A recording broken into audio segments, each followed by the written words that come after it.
A paz do Senhor, meu querido irmão, a paz do Senhor, minha querida irmã.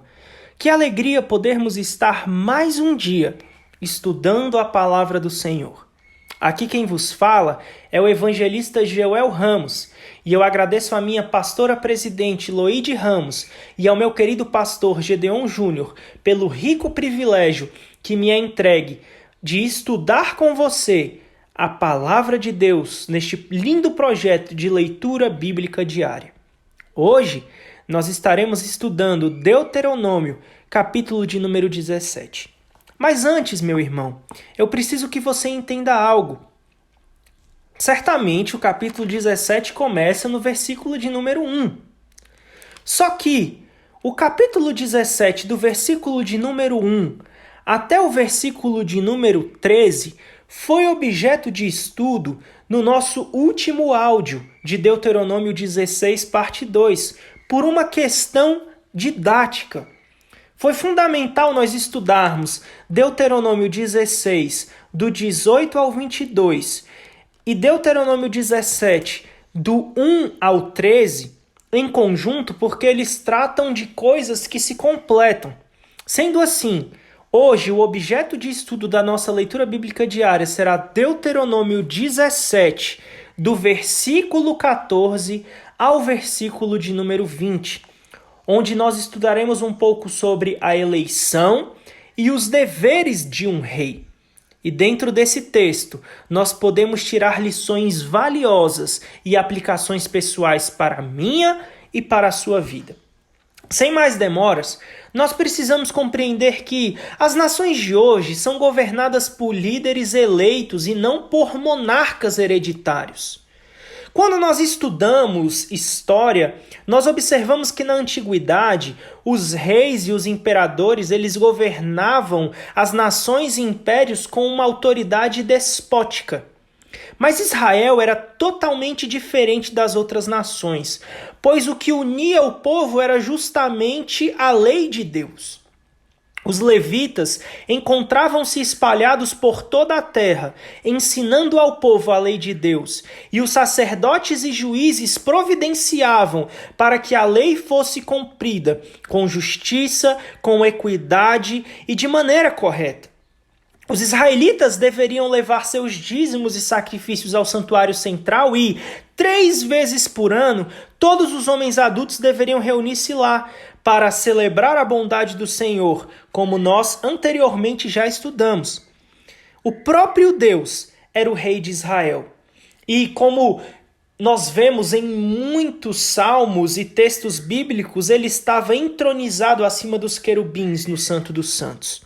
No entanto, Deus sabia que chegaria um dia em que Israel iria querer um rei. E esse dia chegou. Lá em 1 Samuel, no capítulo de número 8, nós percebemos que o povo de Israel pede um rei.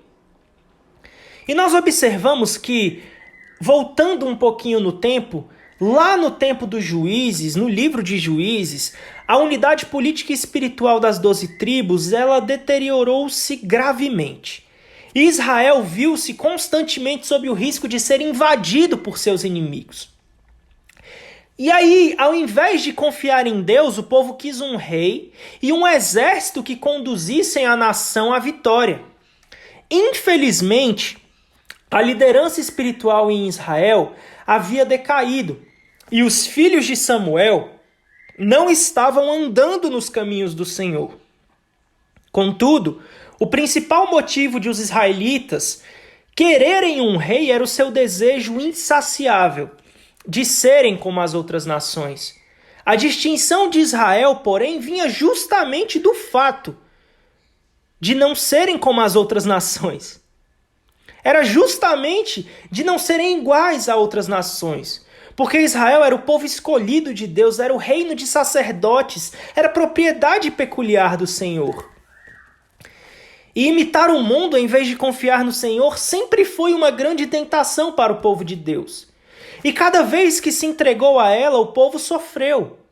Em sua jornada pelo deserto, Israel comparava tudo o que acontecia com suas experiências no Egito e em Cades Barneia.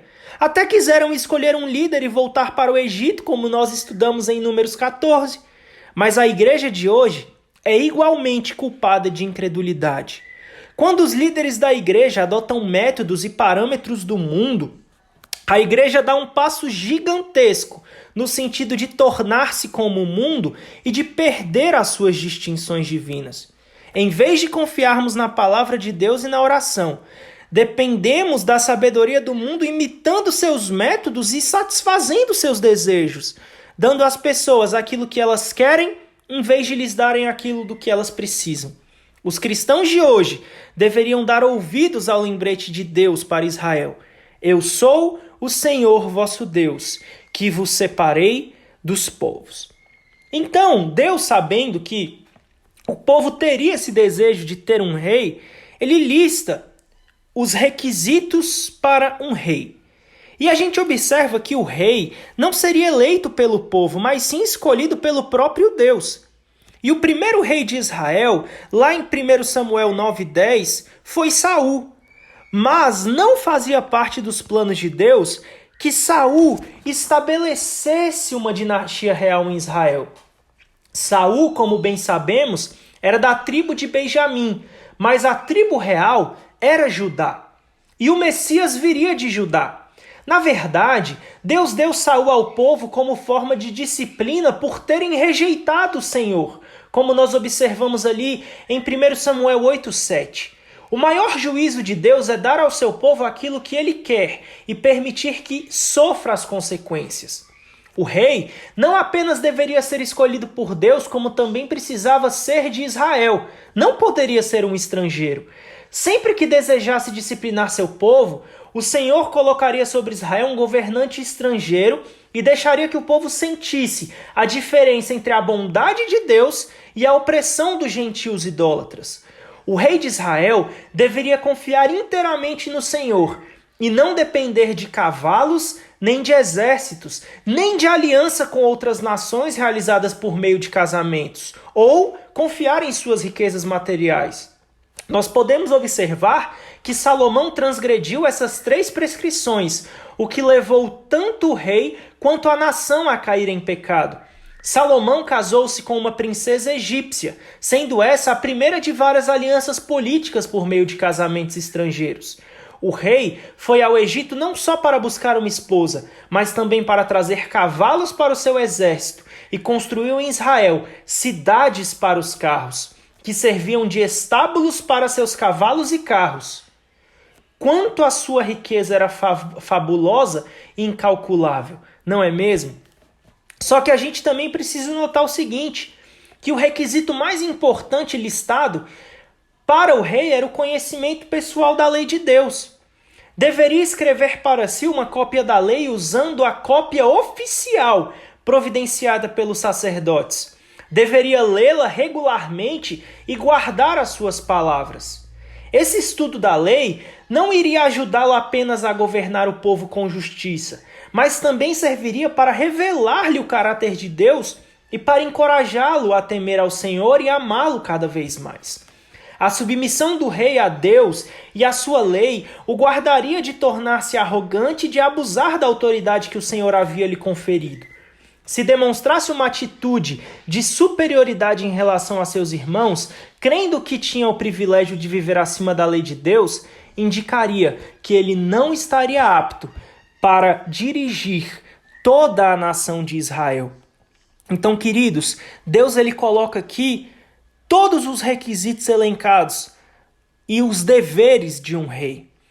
E, meu irmão, a gente observa que Deus queria ser o rei de Israel, mas o povo de Israel quis ter um rei, humanamente falando, e quiseram que fosse colocado um rei que liderasse sobre eles. Meus irmãos, não há ninguém inigualável ao Senhor. Não há ninguém mais bondoso que o Senhor. E o povo de Israel, por querer imitar as outras nações, acabou perdendo a chance de ser governado por um rei justo, por um rei bondoso e por um rei totalmente amoroso. E aí, as consequências estão postas no decorrer de todo o Antigo Testamento, nós percebemos o quanto nós tivemos reis iníquos, o quanto nós tivemos reis que fizeram mal para o povo e reis que fizeram o povo ir até ao cativeiro. Então, meu querido, vale a pena se submeter à vontade de Deus. A vontade de Deus é reinar sobre as nossas vidas. Não queira reinar sobre a sua própria vida. Não queira imitar o mundo, porque no mundo existem outras coisas diferentes. Não. Queira ter o Senhor como o rei da tua vida e assim todas as coisas serão muito melhores, porque nós temos o melhor governante de todos governando a nossa vida. Meu querido, que Deus te abençoe e até amanhã com mais uma leitura bíblica diária. A paz do Senhor.